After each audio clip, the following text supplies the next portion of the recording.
In front of me is Xiaomi Redmi Note 13 Pro, and today I would like to show you how you can select and delete multiple photos at once.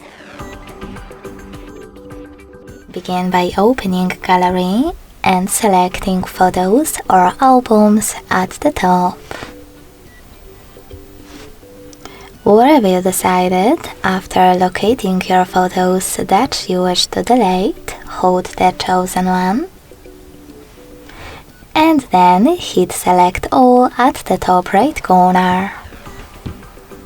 If you wish to exclude some of those photos and keep them, click on them.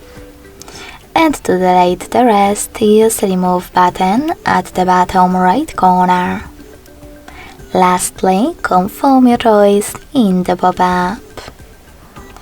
Thanks so much for watching. If you enjoyed this video, don't forget to leave a like, comment and subscribe.